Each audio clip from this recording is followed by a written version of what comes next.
I just want you to prepare yourself now because this may be a lengthy unpacking. Unfortunate news, this video is going to be even later because in the midst of being a new YouTuber and figuring out editing and storage solutions for all these videos, I have somehow lost all the media for my unpacking video. And I have it on my hard drive. My computer's just having a difficult time locating where it is, which means I have to re-edit this entire thing. Thank you for watching. Please like this, because it's a hassle to get this one out. What's up, guys? Welcome back to my channel, and if you've never met me before, my name is Haley, and we talk about hiking and traveling, mindset, and just kind of life things on my channel.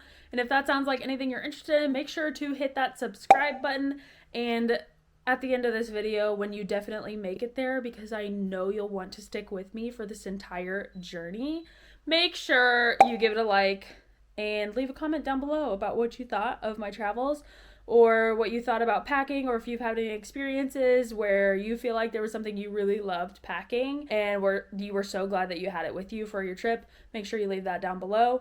Today we are going to be unpacking from my 2-week trip to Scotland and Ireland, and this was over St. Patrick's Day. Of course, we were in Dublin for that day, which was fantastic. We're gonna find out why I brought back an extra bag, and we're gonna do a little Q&A while we are doing it. So I'll be talking a little bit about the trip, as well as just showing you guys what I brought with me, what I regret bringing, and what I'm really glad that I brought.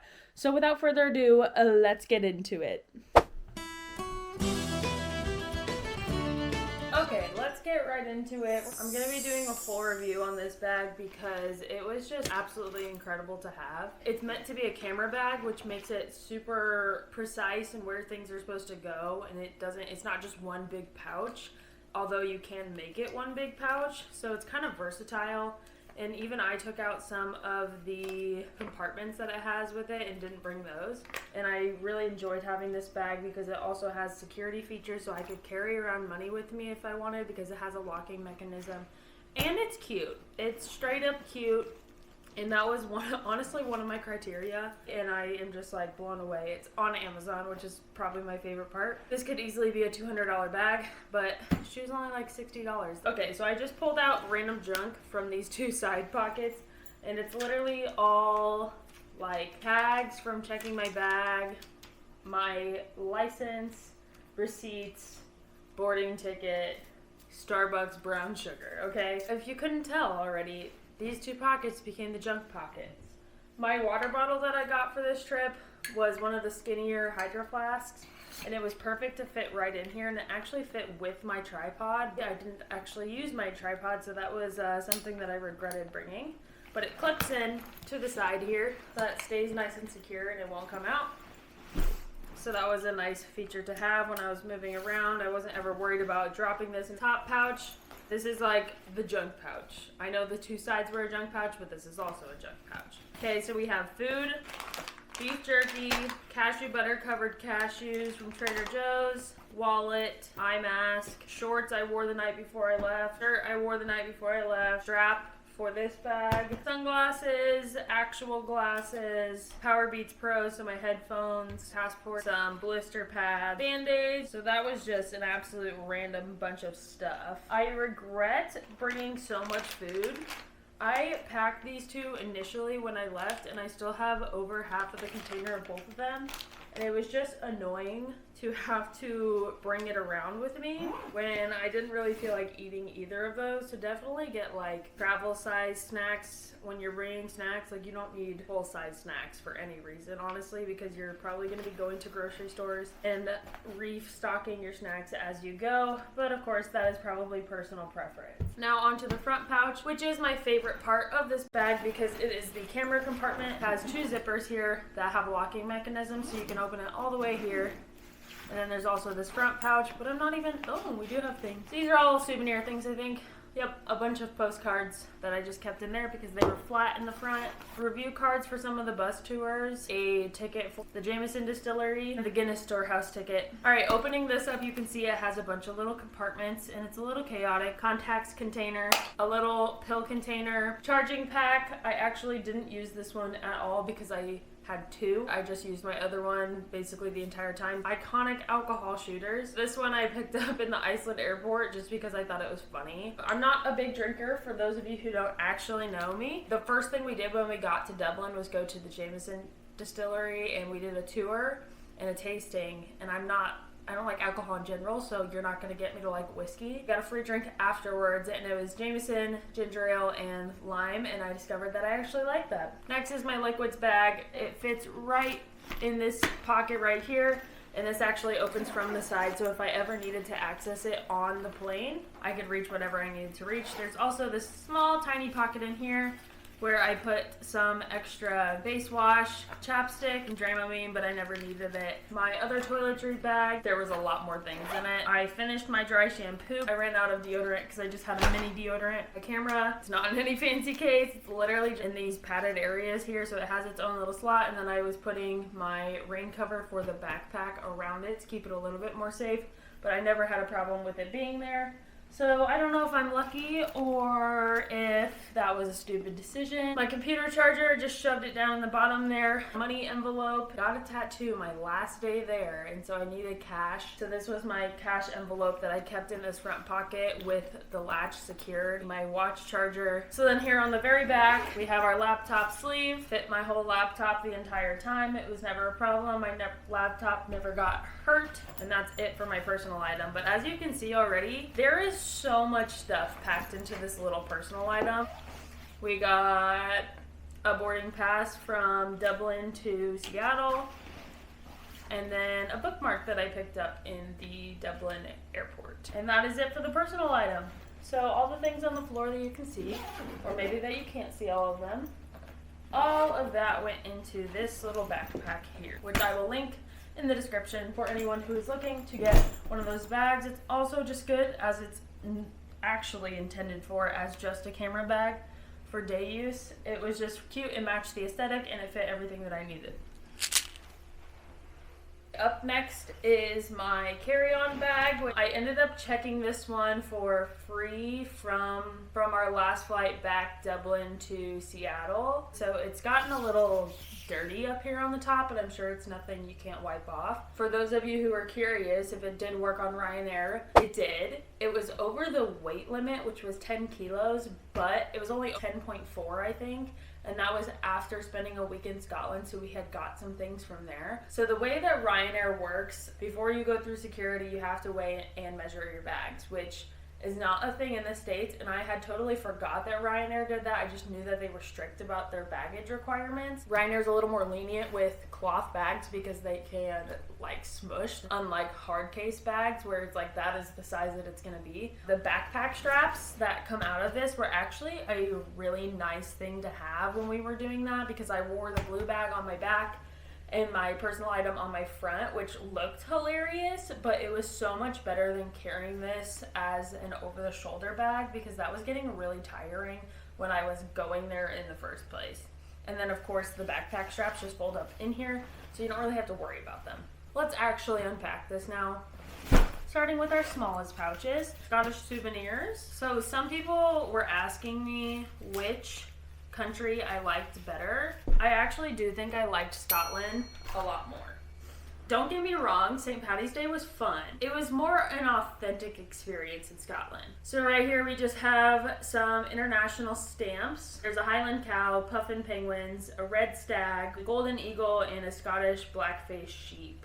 I also got a Scotland bookmark, and it has little pleats to kind of symbolize the Scottish kilt. Camera battery charger, which ironically I never had to use. Rain cover for the bag. I could have definitely used this on one day, but I just didn't pull it out. I would say it's a good thing to have a rain cover and definitely be prepared to use it. A rain jacket, which I did wear a few times. My rain cover for my personal item bag. This jacket actually ended up being way better than I thought it would be, and I will probably link it down below, but I had ordered this jacket on REI, and I had ordered it in yellow because something happened with the package and it got returned because they were on sale. It was only $50 for this North Face coat, and I'm like, that's a steal. I went on and ordered the red color because that was still available in the sale price, and it came right away, literally 3 days early. And so I'm like, weird, don't know what happened. But this thing is a beast. It has the chest pocket, it has the 2 side pockets, both of them are zippers.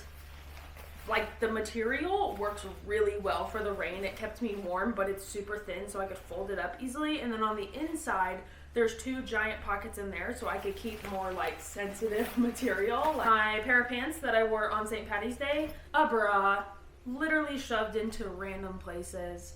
This is what happens when you're trying to leave somewhere. Jeans, I wore these literally one day, and I didn't love it, I'm not gonna lie. This little towel that I packed, which is like basically a camping towel. We could have used this on a few days, but I forgot to bring it. If you're gonna be more like backpacking, I would say this is probably a better idea, but I don't think I really needed it aside from like wiping off my camera when it was raining. My REI black leggings that are actually hiking leggings, so the front is water resistance. These were incredible to have. That is it for this pocket. Umbrella that I purchased on Amazon.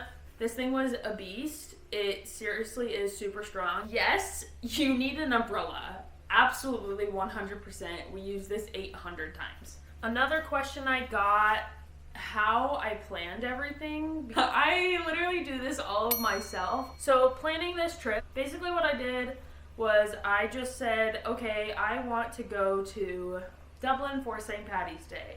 All that I did was I looked at when I wanted to go, the countries that were relatively close to that, and then I looked at flights around the dates that I knew I wanted to go. And so what ended up happening was we said, okay, we can fly into Glasgow for a cheaper price and make it a week ahead of time so we can explore Scotland a little bit, and then we can take public transportation, so like trains, buses, whatever, throughout Scotland to get to locations around there. And then we just made sure that we had the one day that we were getting from Scotland to Ireland, because it's an island, so of course you can't take a train there.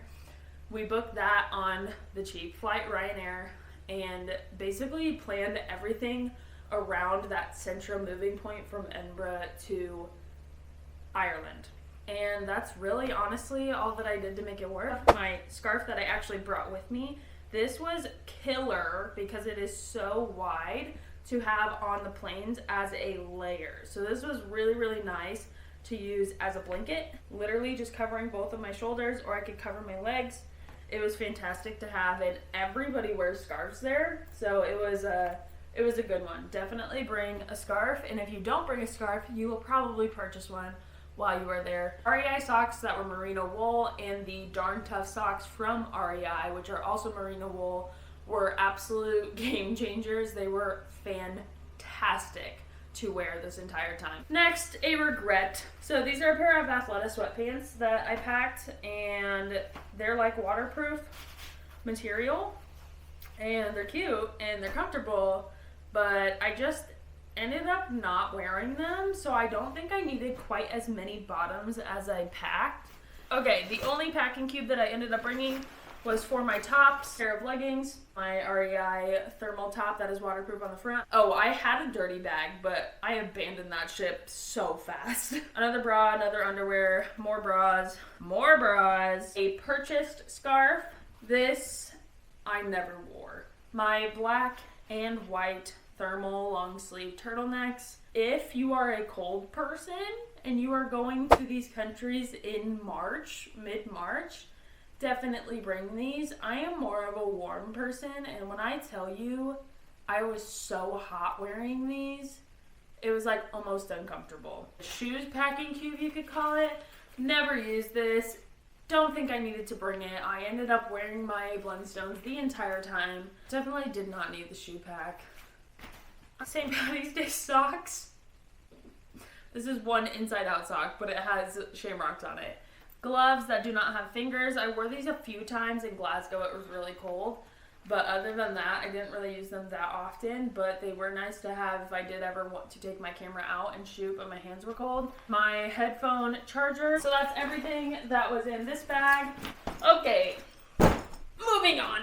So this bag was purchased at a TK Maxx because my dad requested approximately 85 souvenirs. That was dramatic, but I was like, dude, I don't check bags. Over here, I packed some of my heavier things because I didn't want to put them into my personal item bag. I don't know why my makeup is over here, but it is. My green flannel. If you're going to Dublin for St. Patrick's Day and you feel like you're very American for wanting to deck yourself out in green, don't worry about it. Everybody's doing it. This is the scarf that I purchased. These were the extra shoes that I ended up bringing instead of the hiking tennis shoes that I was bringing. Well, here's the thing. I never wore them. I was kind of upset that I brought them because they were taking up way too much space. Definitely a regret. The number one thing that I am so pleased with my decision about was my Blundstone boots. And I thought that I was gonna want that second pair of shoes because I'm like, oh, I'm not gonna want to wear boots every single day. Let me tell you, I wore these every single day for miles on end, and they were so comfortable, and I never had to worry about like my feet getting wet. I could literally walk through any terrain and not like have to carefully step. Like there was a few times at the Cliffs of Moher where we went over to the opposite side. So you have the cliff side, and then just behind that there is literally a field of like farm animals, like there's sheeps and like little Shetland ponies. The entire area walking over there was like all like mushy, boggy, like very, very wet grass.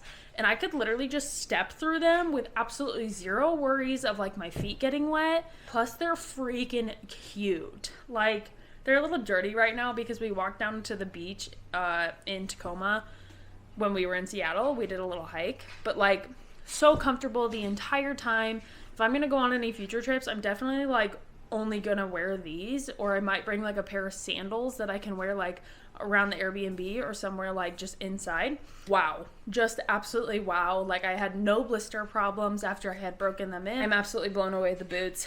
They're cute, they're functional, like perfect for a rainy country, and they go with everything. And those merino wool socks, perfect pairing with these boots. So definitely get yourself some Blundstone boots. They're more than worth it, and I'm probably gonna have these forever. That is my number one item that I was so thankful that I had.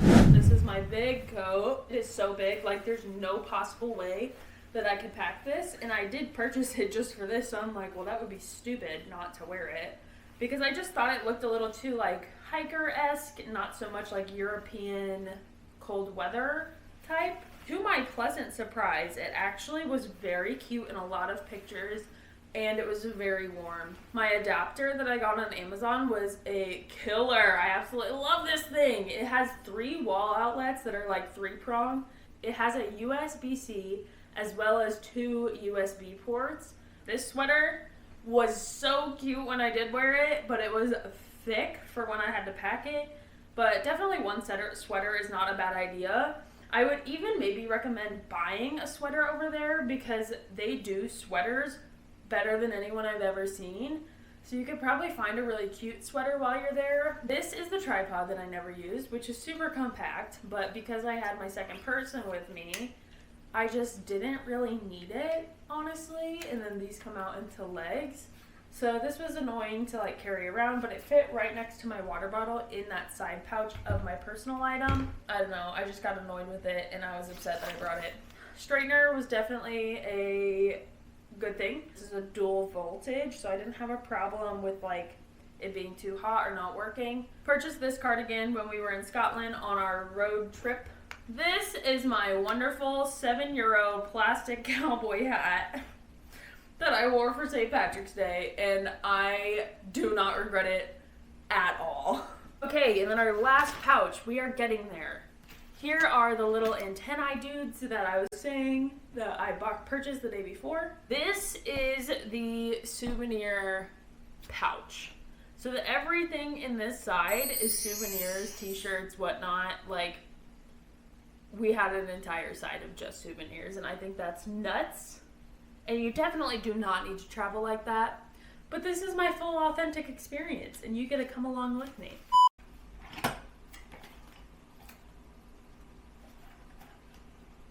I almost just had a heart attack. I thought that this bottle of whiskey broke, but I haven't got it out yet, but I think a magnet just fell in there and makes it sound like it's broke. Nothing in here is wet or smells like whiskey, so it can't be broke. Hope you enjoyed this unpacking with me and got a little bit of a laugh, a little bit of what you should or shouldn't bring to Scotland and Ireland around the time of March each year. And hopefully I've inspired you to want to go to Dublin for St. Patrick's Day. It seems very touristy, and it is. There was 500,000 people at the parade, but it is definitely still worth your time. But I would extend that trip into another country while you are here, not just see Dublin, because it did definitely take like 3 days to get over the jet lag, and you don't want to be tired when you're trying to have fun. Peace out. Hopefully you had a good St. Patrick's Day, and I will see you in the next one. Bye.